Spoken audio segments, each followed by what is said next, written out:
हरि बामन का रूप बनाए, बलि राजा को चलने आए। हरि राम का रूप बनाए, बलि राजा को हरने आए। बलि राजा को चलने आए, बलि राजा को चलने आए। हरि बामन का रूप बनाए, बलि राजा को चलने आए। हरि राम का रूप बनाए, बलि राजा को चलने आए। कि हमारे जितने पुत्र हैं वो कहाँ जाएं। जब माता एक प्रार्थना करती है तो भगवान को आना पड़ता है। जब अदिति माता प्रार्थना करने लगी भगवान विष्णु के पास जाकर रोने लगी, तब भगवान विष्णु बटुक रूप लेते हैं। बटुक रूप लेकर देवताओं के रक्षा के लिए, देवताओं के कार्य के लिए बलि के यज्ञ में जाते हैं। बलि बहुत बड़ा यज्ञ कर रहा था, उनके यज्ञ में जाकर आवाज देते हैं, आवाज देते हैं भिक्षाम दे, भिक्षाम दे। बलि उठने को होता है, शुक्राचार्य कहते हैं यज्ञ छोड़ के उठा नहीं जाता। अरे वो कहाँ जाएगा, अगर उसको कुछ चाहिए तो रुका रहेगा, आप उठिए ना यज्ञ पर से। लेकिन बलि नहीं मानते, बलि उठ जाते हैं। बलि उठ जाते हैं, कहते हैं लगता है हमारे यज्ञ में स्वयं सूर्य नारायण भगवान आ गए हो, सूर्य नारायण भगवान हमारे यज्ञ में आ गए हो। उनके पास जाते हैं, उनसे पूछते हैं तुमको क्या चाहिए। भगवान कहते हैं मुझे कुछ नहीं चाहिए। कहा रे मेरे यज्ञ में आए हो, कुछ तो ले लो, आज मैं खुश हूँ, आज मैं दिल खोल कर देना चाहता हूँ, आप जो मांगोगे हम तुम्हें देंगे। भगवान बार बार मना करते हैं। भगवान किस लिए मना कर रहे हैं कि अभी मुझे कुछ नहीं चाहिए। जब भगवान मना करते हैं तो भगवान के पीछे बलि पड़ जाते हैं, कुछ ले लो, आज हम बहुत प्रसन्न हैं। जब बार बार कहते हैं तब भगवान कहते हैं मुझे 3 पग भूमि दे दो बस। बलि ने कहा 3 पग भूमि में क्या होगा, अरे इतने छोटे छोटे तुम्हारे पैर हैं, यहाँ तुम क्या करोगे 3 पग भूमि में। बलि ने कहा देखो हम संतुष्ट, भगवान ने कहा देखो हम संतुष्ट ब्राह्मण हैं, हमें ज़्यादा कुछ नहीं चाहिए, हम एकदम संतुष्ट हैं, तुम्हारे कहने पे तो हम मांग लिए और मुझे कुछ चाहिए नहीं। कहा नहीं तब भी ये 3 पग भूमि में क्या करेंगे आप। कहा हम तुम्हारा मान रख रहे हैं, ठाकुर जी कहते हैं शिव तुम्हारा मान रख रहे हैं, मुझे कुछ चाहिए नहीं। बलि ने कहा जहाँ से इच्छा हो वहाँ से आप नाप लीजिए। भगवान ने कहा ऐसे नहीं, तो कहा पहले संकल्प करो, संकल्प करोगे तब लेंगे। अब संकल्प को लेकर बात छिड़ गई। अब शुक्राचार्य कहते हैं इतना छोटा सा बालक है, इसे क्या जरूरत है, अरे ले लो जहाँ से लेना चाहते हो। जब नहीं समझ में आता शुक्राचार्य नेत्र बंद करके देखते हैं। जब नेत्र बंद करके देखा तो साक्षात परम पिता परमेश्वर विष्णु भगवान उनको देखकर चौंक गए। शुक्राचार्य दौड़े दौड़े आते हैं, कहते ये कोई भावना होना नहीं है, अरे ये नारायण तुमको छलने आया है, तुम्हें लूट लेगा, भिखारी कर देगा। बलि ने कहा आज मैं प्रसन्न हूँ, मैं खुश हूँ, आज मैं सब कुछ लुटा दूंगा। अरे संसार में लोग जानेंगे तो कि बलि के घर विधाता भी मांगने गया था। शुक्राचार्य बार बार समझाते हैं कि राजन ऐसा मत करो, कहीं कि नहीं रह जाओगे। शुक्राचार्य जब मना करते हैं तो बलि कहते हैं कि आज मैं कुछ नहीं सुनूंगा गुरुजी, आज तुम्हारी बात भी नहीं सुनूंगा। आज विधाता स्वयं चलकर आया है तो विधाता को मैं सब लुटा दूंगा। जैसे संकल्प करने के लिए पानी लेते हैं तैसे शुक्राचार्य आकर जहाँ से पानी गिरता है उस नली में आकर बैठ जाते हैं। ठाकुर जी को पता चल जाता है। ठाकुर जी एक कुश उठाते हैं और कुश उठाकर उसमें छोड़ दिया। शुक्राचार्य की दोनों एक आँख फूट गई। शुक्राचार्य चिल्लाकर वहां से भागे।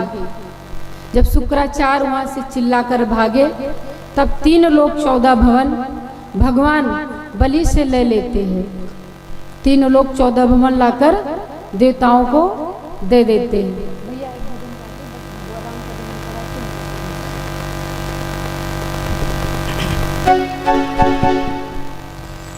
हरि बामण का रूप बनाए बलि राजा को चलने आए। हरे बामण का रूप बनाए बलियों को चलने जाए। हरि बामन का रूप बनाए बलि राजा को चलने आए। हरि राम का रूप बनाए बलि राजे को हरने आए। बलि राजा को चलने आए। बलि राजा को चलने आए। हरि बामन का रूप बनाए बलि राजा को चलने आए। हरे रावण का रूप बनाए सभी भक्त बलि राजा को चलने आए। हरे रावण का रूप बनाए बलि राजा को चलने आए।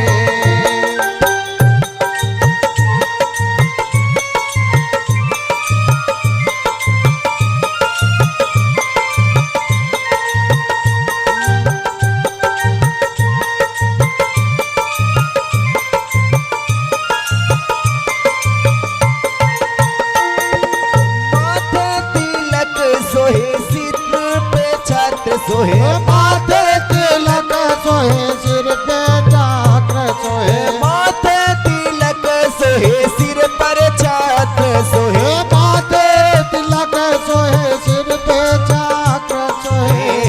हरे हाथों में कमंडल बोलाए बलि राजा को चलने आए। हाथों में कमंडल लाए बलि राजा को चलने आए। बलि राजा को चलने आए। बलि राजा को चलने आए।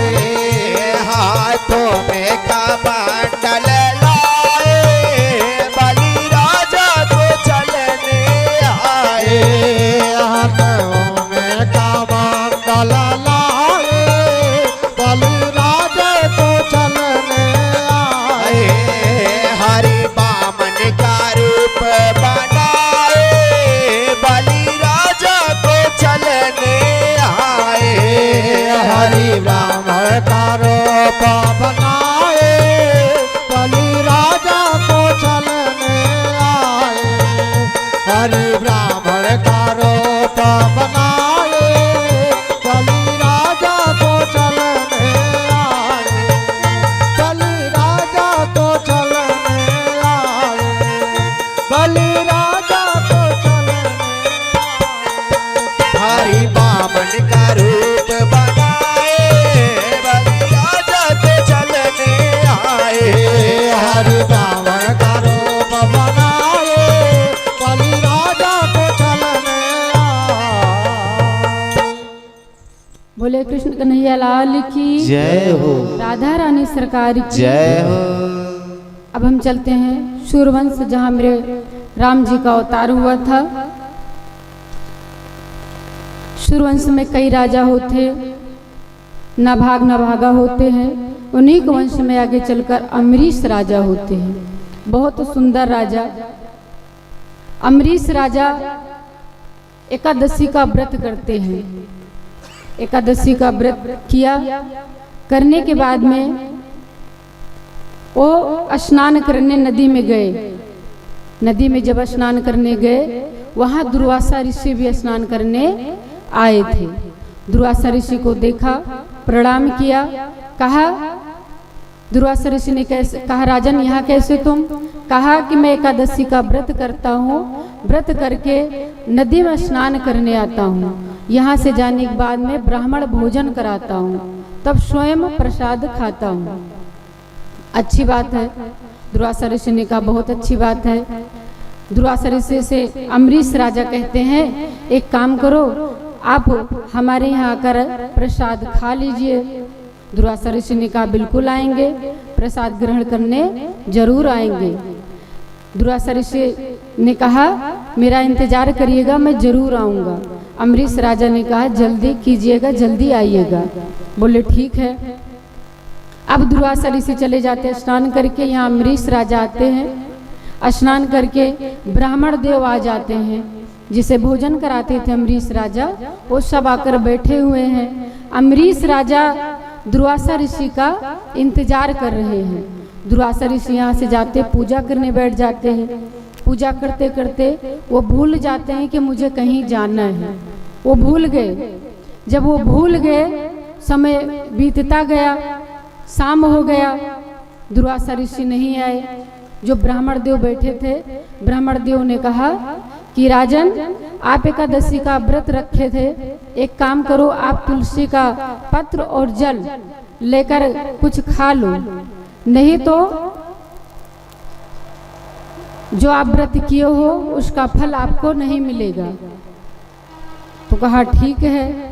अब जैसे वो तुलसी का पत्र उठाते हैं, उठाकर मुख में डालने वाले होते हैं कि दुर्वासा ऋषि का आना होता है। दुर्वासा ऋषि क्रोध में आ जाते हैं। दुर्वासा ऋषि ने कहा अगर मेरा अपमान करना था तो मुझे बुलाया क्यों? अरे इंतजार नहीं कर सकते थे तो बुलाया क्यों मुझे? अम्बरीश राजा ने कहा कि ऐसी कोई बात नहीं, हम भोजन नहीं करने जा रहे हैं। तो कहा कि जब तुम भोजन नहीं करने जा रहे थे तो ये जल का पान क्यों किया? कहा जल का पान नहीं किए, सिर्फ कटोरे में लिए हैं। दुर्वासा ऋषि क्रोध में आ जाते हैं। दुर्वासा ऋषि कुछ नहीं सुनते हैं, अपना एक बाल उखाड़ते हैं। कृत्या नाम के राक्षसी प्रकट हो जाती है और कृत्या नाम के राक्षसी से कहते हैं कि जाकर अम्बरीश राजा का वध कर दो। वो अम्बरीश राजा के पास आने लगती है कि भगवान का सुदर्शन चक्र आ जाता है। भगवान का सुदर्शन चक्र आया और कृत्या नाम राक्षसी को भस्म कर दिया। और ऐसा नहीं कि दुर्वासा ऋषि जब कृत्या नाम के राक्षसी को भेजा तो अम्बरीश राजा भागे। वो भागे नहीं, वो आंख बंद करके ठाकुर जी को याद करने लगे। कहते हे परमपिता परमेश्वर, अगर मैंने किसी संत का अपमान किया है तो एक कृत्या नाम की राक्षसी हमें जलाकर भस्म कर दे, मुझे कोई तकलीफ नहीं है। और आंख बंद कर कर वो ठाकुर जी का ध्यान करने लगते हैं। तब भगवान का सुदर्शन चक्र आता है, कृत्या नाम के राक्षसी को जलाकर भस्म कर देता है और दुर्वासा ऋषि के पीछे लग जाता है।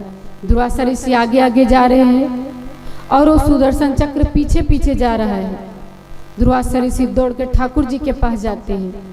ठाकुर जी से कहते हैं